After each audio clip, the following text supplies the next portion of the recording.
स्वागत है आपका उत्तराखंड एक्सप्रेस में। मैं हूं आपके साथ मेनका चौधरी और बुलेटिन की शुरुआत इस वक्त पिथौरागढ़ से आ रही खबर के साथ, जहां पर बंगापानी तहसील में प्रकृति ने जमकर तांडव मचाया है। आलम यह है कि गैला गांव में भारी मलबे की चपेट में आने से 3 लोगों की मौत हो गई, 5 लोग गंभीर रूप से जख्मी हुए हैं।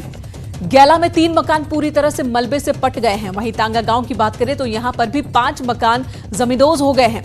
11 लोग मलबे में यहां पर दबे हुए हैं, जिनके बचने की संभावना न के बराबर है। तांगा में गणेश सिंह के परिवार के सभी लोग मलबे के नीचे दब गए हैं। इनमें 6 महिलाएं और 5 पुरुष शामिल हैं। मलबे में दबे लोगों को निकालने का काम भी चल रहा है। एसडीआरएफ और स्थानीय लोग रेस्क्यू में जुटे हुए हैं। पूरे इलाके को कुदरत का कहर झेलना पड़ रहा है। हर तरफ बर्बादी ही बर्बादी नजर आ रही है। तांगा गांव तक पहुंचना भी इस वक्त आसान नहीं। ट्रॉली के जरिए इस गांव तक बमुश्किल लोग पहुंच पा रहे हैं। यही वजह है कि रेस्क्यू में भी दिक्कत आ रही है। बंगापानी से आगे सड़क पूरी तरह से बंद है। जगह जगह सड़कें टूट भी गई हैं, जिसकी वजह से भी दिक्कत पेश आ रही है।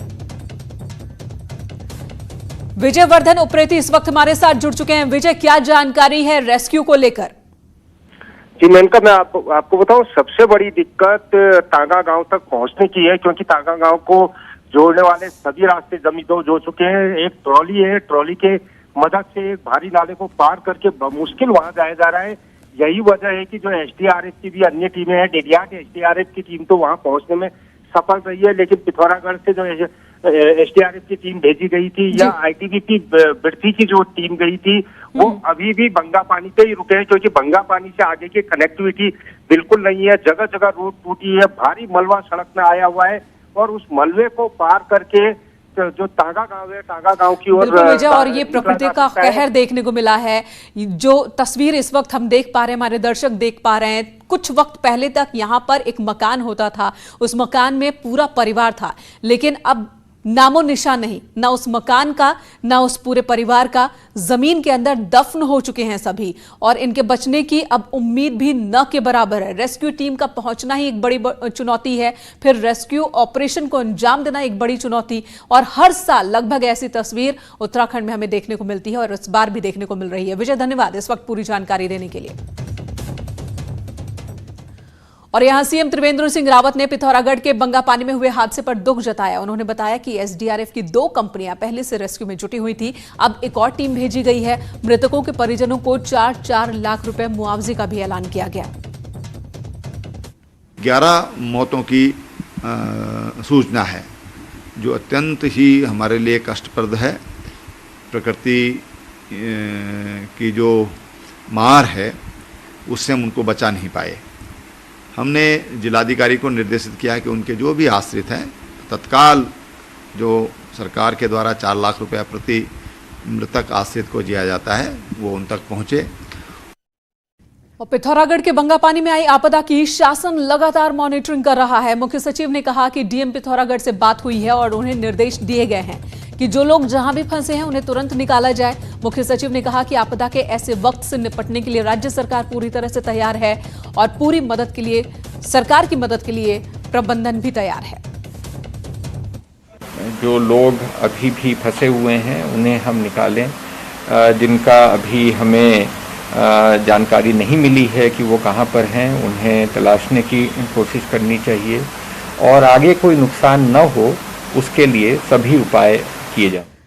अब आपको एक ऐसी तस्वीर दिखाते हैं जो दिल दहला देने वाली है। यह तस्वीर चमोली से आई, जहां पर चंद सेकंड में ही हजारों टन का पहाड़ देखते ही देखते सड़क पर आ गया। गनीमत रही कि उस वक्त वहां से कोई गुजर नहीं रहा था, वरना एक बड़ा हादसा यहां हो सकता था। तस्वीरें चमोली के नंदप्रयाग के हिलेरी पार्क के पास की बताई जा रही है। पहाड़ों की कटिंग की वजह से पहाड़ियां खतरनाक हो चुकी हैं और बारिश में भूस्खलन भी लगातार, और यही वजह है कि यहां पर देखिए भारी भरकम पहाड़ दरक कर सड़क पर आ जाती है। बद्रीनाथ एनएच भी लगातार पहाड़ों से मलबा आने की वजह से बाधित है, जिसे खोलने की कोशिशें भी चल रही हैं, लेकिन एक तरफ कोशिश की जाती है, मलबा हटाया जाता है, तो सड़क पर दूसरी तरफ मलबा गिर जाता है।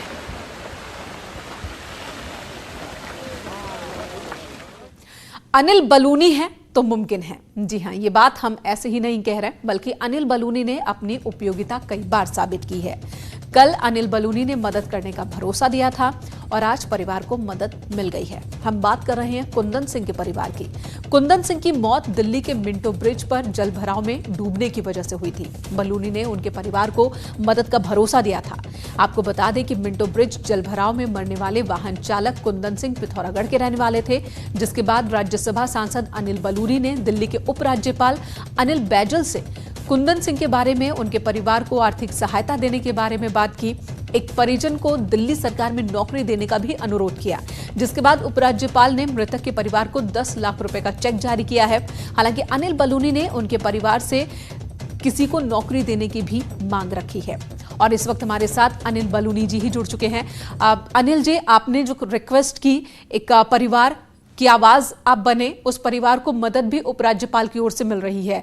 सरकारी नौकरी की भी आपने मांग परिवार के लिए रखी है।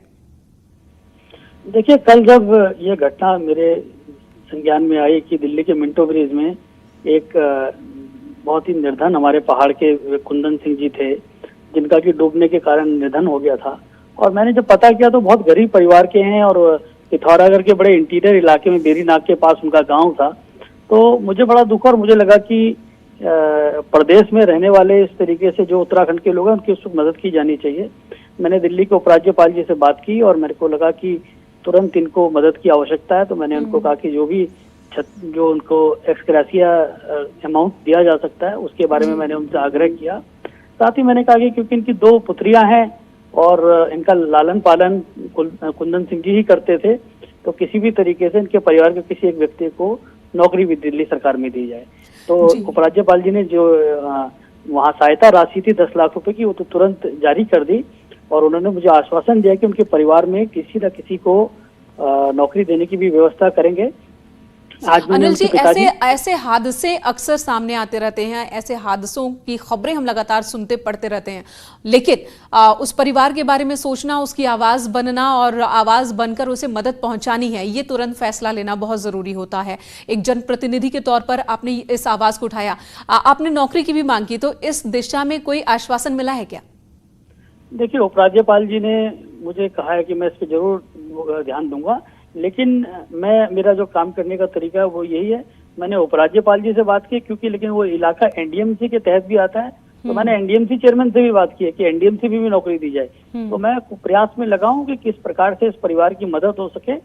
आज मैंने उनके पिताजी से बात की थी, उनकी पत्नी की तबीयत खराब है जो कि बेरीनाग के अस्पताल में एडमिट है, और मेरे को लगता है कि मैंने आज डिस्ट्रिक्ट मजिस्ट्रेट पिथौरागढ़ से भी मैं बात कर रहा हूँ, एसपी से बात मेरी हुई है कि उनके परिवार को जो सहायता वहाँ दी जा सके दी जाए। और क्योंकि चेक लेने के लिए उनके परिजन कोई नहीं आ सकता है, तो मैंने दिल्ली सरकार से ये भी आग्रह किया है कि पिथौरागढ़ के डिस्ट्रिक्ट मजिस्ट्रेट को ये चेक भेज दिया जाए और पिथौरागढ़ के डिस्ट्रिक्ट मजिस्ट्रेट इस चेक को वहाँ उन लोगों को दे दें। और इस तरीके से उत्तराखंड से बाहर जो हमारे पहाड़ के लोग काम करने आते हैं, अगर वो कहीं अकेले पड़ जाए तो हमारा फर्ज बनता है सब लोगों का कि हम लोग बिल्कुल जनप्रतिनिधियों से, नेताओं से इसी साथ की उम्मीद जनता करती भी है। अनिल बलूनी जी, बहुत बहुत धन्यवाद न्यूज़ 18 से बात करने के लिए।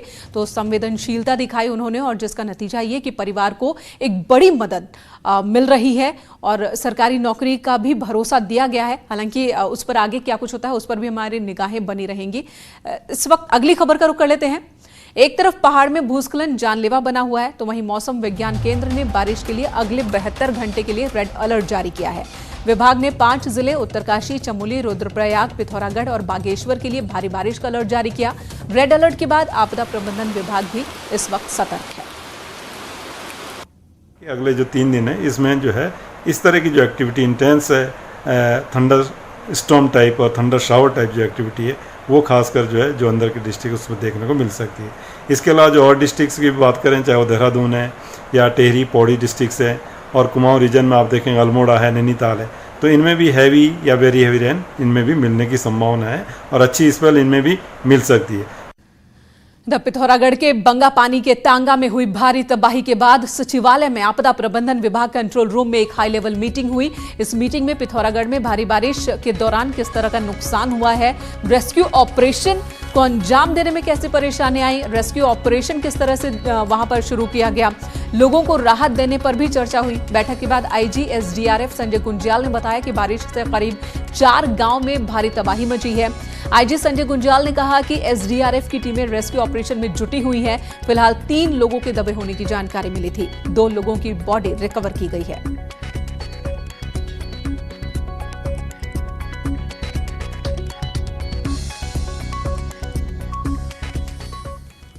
और अब खबर विकासनगर से, जहां पर मूसलाधार बारिश के बाद जुड्डो के आसपास के क्षेत्र में उफनाए नाले और गदेरों से दिल्ली यमुनोत्री हाईवे बाधित हुआ है। वहीं जुड्डो खेड़ा गांव को भी खतरा पैदा हो गया है। मलबे की चपेट में आने से उत्तराखंड जल विद्युत निगम के गेस्ट हाउस को भी बड़ा नुकसान पहुंचा।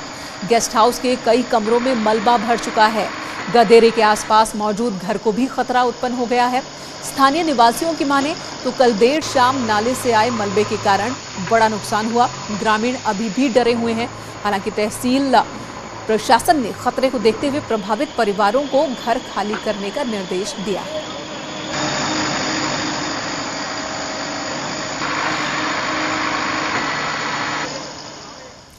तो पहाड़ों पर लगातार तेज बारिश हो रही है और भारी बारिश की वजह से जगह जगह तबाही की तस्वीर देखने को मिल रही है। रुद्रप्रयाग जिले के ऊखीमठ की बात करते हैं। यहां ऊखीमठ तहसील के गोंडार गांव में भी भारी बारिश, जिसके बाद बहुत नुकसान हुआ है। गांव के रास्ते गदेरे में पानी बह चुका है। उरेडा का गौडार में बने पावर हाउस को भी नुकसान पहुंचा है। गांव के गदेरे में पानी बढ़ने से भूमि का कटाव लगातार हो रहा है।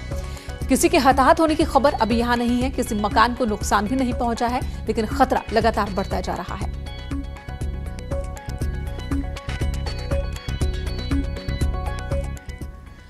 उधर टिहरी के NH-94 पर बड़ा हादसा आज टल गया। हादसा उस वक्त हुआ जब खाड़ी बाजार में सड़क पर एक बड़ा बोल्डर गिरा, जिसके बाद पहाड़ी भी दरकने लगा। यहां जो लोग आसपास थे, जो राहगीर, उनमें दहशत देखने को मिली। लोगों का कहना है कि कभी भी कोई बड़ा हादसा यहां हो सकता है।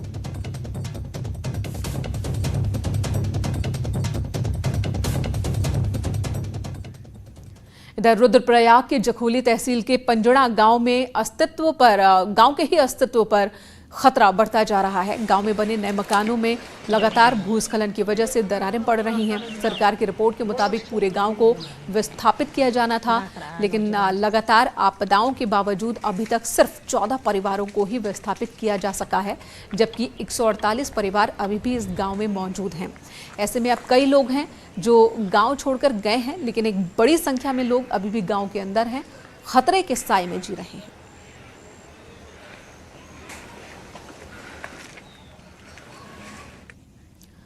उधर टिहरी जिले के चंबा ब्लॉक के बागी मैठाण गांव में 2014 में बादल फटने के बाद भारी तबाही मची थी और करीब 21 परिवार घर से बेघर हो गए थे, जिसके बाद अधिकारियों और नेताओं ने यहां के कई दौरे किए और ग्रामीणों को थोड़ी बहुत मुआवजा राशि भी दी गई। आपदा से हुए नुकसान की भरपाई के लिए कई फैसले लिए गए, जिसमें सुरक्षा दीवार, पुलिया, रास्ते और कई लोगों के विस्थापन की बात कही गई थी, लेकिन आज तक कोई भी काम जमीन पर नहीं हुआ।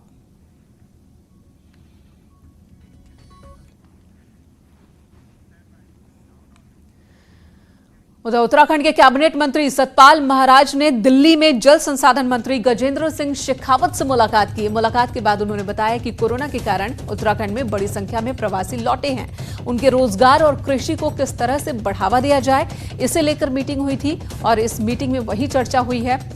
कई योजनाओं का प्रपोजल उन्हें दिया गया है। सतपाल महाराज ने बताया कि केंद्रीय मंत्री ने भी मदद का भरोसा दिया है। हम मंत्री जी ने आश्वासन दिया है कि भाई जो हमारा कमिटमेंट है वो हम पूरा करेंगे और जो भी सेंट्रल गवर्नमेंट का कमिटमेंट है वो पूरा करेंगे। और निश्चित रूप में हमारे पहाड़ के अंदर जो है इस समय प्रवासी उत्तराखंडी बहुत लौटे हैं, तो हम चाहेंगे कि उनको भी रोज़गार मिले। तो जो छोटी छोटी योजनाएं करके हम रोज़गार को बढ़ावा देंगे और ये बड़ी योजना बड़ी महत्वपूर्ण है, क्योंकि वो भी कृषि करने वाले हैं, वो भी खेती करेंगे, बागवानी करेंगे, हॉर्टिकल्चर करेंगे, तो सिंचाई के संसाधन बढ़ने चाहिए। हल्द्वानी से बड़ी खबर, जहां पर पूरी की पूरी कोतवाली को ही क्वारंटीन कर दिया गया है। लालकुआं कोतवाली का पूरा स्टाफ क्वारंटीन हो चुका है। माइक्रो कंटेनमेंट जोन बना दी गई है लालकुआं कोतवाली को। कोतवाल समेत 44 पुलिसकर्मी इस वक्त आइसोलेट कर दिए गए हैं। पुलिस लाइन से भेजे गए नए पुलिसकर्मी यहां पर कोतवाली के 3 दारोगा कोरोना पॉजिटिव आए, जिसके बाद ये एक्शन लिया गया। और अब खबर हरिद्वार से, जहां पर संतों का दावा है कि कोरोना कुंभ से पहले समाप्त हो जाएगा और इसके लिए अखिल भारतीय अखाड़ा परिषद के राष्ट्रीय अध्यक्ष महंत नरेंद्र गिरी महाराज ने सोमवार को हरिद्वार मनसा देवी पर्वत की तलहटी पर स्थित पौराणिक बिल्केश्वर महादेव मंदिर में रुद्राभिषेक किया। मान्यता है कि इस मंदिर में कई हजार सालों तक पार्वती ने शिव को पाने के लिए कठोर साधना की थी और केवल बेल के पत्तों का ही सेवन किया था, इसलिए इस स्थान को बिल्केश्वर महादेव मंदिर के नाम से जाना जाता है। महंत नरेंद्र गिरी महाराज ने विश्वास जताया कि बिल्केश्वर महादेव कुंभ से पहले पूरी दुनिया को कोरोना संक्रमण से निजात दिला देंगे।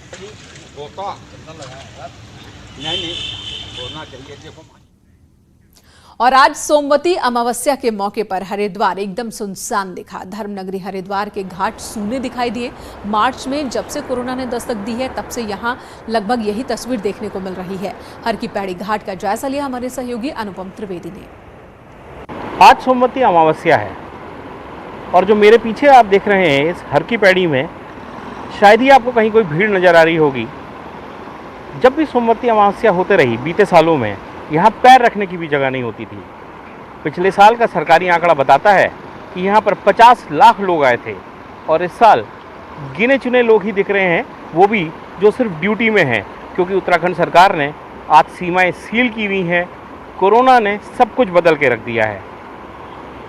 जिस हरिद्वार में हर समय खचाखच भीड़ रहती थी, वहाँ पर श्रद्धालु नहीं दिख रहे हैं। छोटे कारोबारी परेशान हैं और ये स्थितियाँ कब नॉर्मल होंगी ये किसी को पता भी नहीं है। दीपक उपाध्याय के साथ अनुपम त्रिवेदी, न्यूज़ 18 हरिद्वार।